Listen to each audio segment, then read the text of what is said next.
Hey guys, I'm here with Tim from Crack Skull Studios. He spent the weekend down here, and it was either the year before or 2 years before that we were involved with Midwinter. Tim is stepping up this year. He's in charge of pretty much all the miniature stuff that's going on, right? All of the miniatures. I am technically the director of miniatures for Midwinter. Outstanding. Now, this year they've got a bunch of games going on, if I'm not mistaken. Yes, this is the first year that we're kind of jumping into miniatures wholeheartedly. It's kind of a go big or go home process. Sure. So we're going to be having War Machine, we're going to be having Warhammer 40k, we've got Malifaux, we're going to have Dark Age, we're hoping to make that a March to Immortality qualifier. We're going to have X-Wing, and then we also have some Hero Clicks going on. Holy mackerel. So that's about a half a dozen big things going on there. Yeah. Way bigger than when I was involved. About how many tables would you say you're involved in Let's see taking here. care of? For War Machine, I've got 16 total tables. I've got 16 tables for 40k. I've got 15 tables for Malifaux. I've got 6 tables for X-Wing, 6 tables for Hero Clicks. And I want to say I've also got another 12 tables for Dark Age. So it's a lot of tables. I lost count a while ago. After I did my That's map. the better part of 100. After I did my map to set up the hall, I lost count. I was just like, okay, this is how I need my tables set. Right. So, I think that's why you're here. Yeah. Which is a ball, because I love terrain. He's quite the terrain man himself. Let me tell you guys. We were going through a lot of my stuff, and I saw a lot of lights, bells, and whistles going off in your eyes. So yeah, we're hooking him up on my end to help his end out. The whole thing is to make it better for the whole community.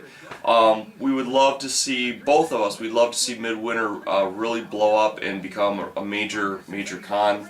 Right now it's mostly LARPing, but we really want to really push minis.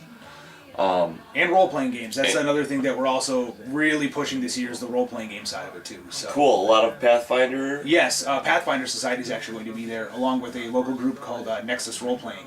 Nice. Do you have an idea what specific games besides Pathfinder are going to be going on? I know it's a whole buffet of games. What they are right now, I'm not sure. I'm hoping that Through the Breach for Weird Studios comes out at that point, which is the role-playing game for Malifaux. And nice. I'll be running that on Thursday night to kind of get everybody hooked and kind of get them over to the miniatures hall.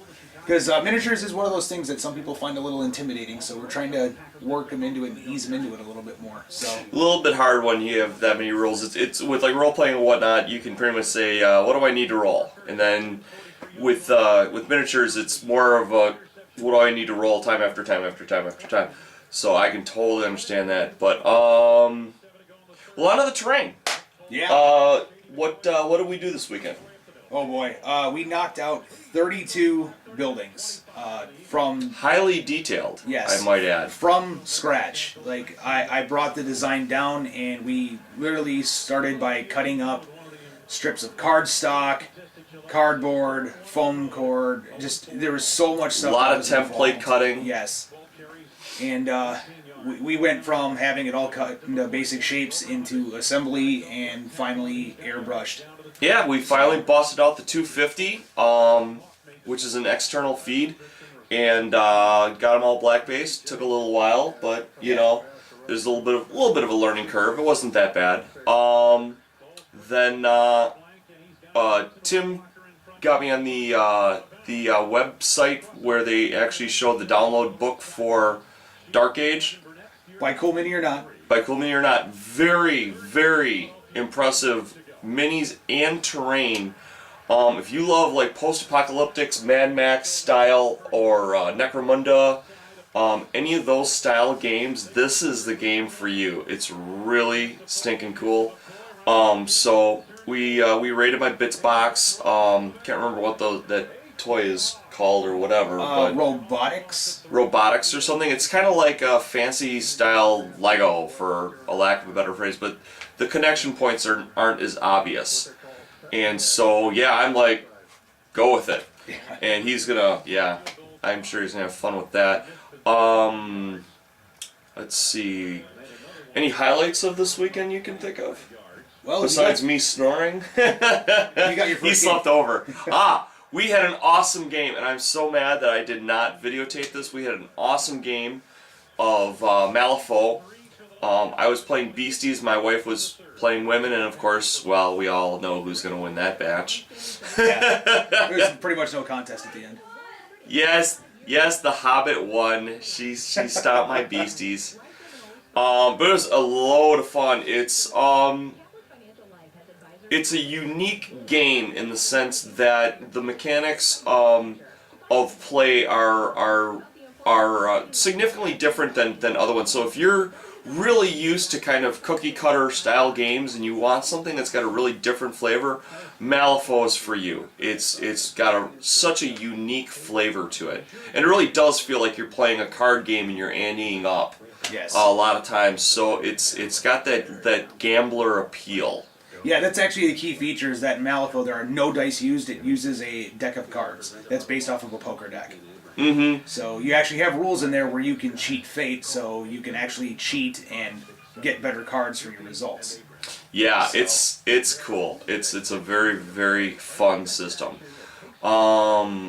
Cheap to get into. That's the other thing too. It's compared to other games, you've got maybe 5 to 10 models on the table at any one time. Great thing today is being a skirmish game. There's a little bit more in depth than just I'm going to run my troops at you and hit them in the head. Right. There's interplay of rules and tactics involved. Quite a bit actually in the game that we played up towards the end. The tactics really started as our troops died. We're like, maybe we need to play these a little more intelligent. What do these rules actually do? Yeah. So that was a ball. All right. Seeing as there's been a little bit of a change up with the Google Plus thing, he's normally under Cracked Skull Studios, correct? Yeah, when you look me up, it'll be Cracked Skull X Studios. I guess somebody already had Cracked Skull Studios when I started my account. Okay, so, and then your regular name that they would find you under now is? You'll see me under Tim Korklewski. It's Korklewski. My photo, for some reason, it actually kept compared to some of the other. Oh yeah, producers out there. Terranscapes, yeah. When you pull me up, you'll actually see my logo, which is a skull with a crack in it, and it'll say Cracked Skull Studios. So nice. You can look me up both ways. I actually tried it myself just to see if it all still correlated, and it does. So. Excellent.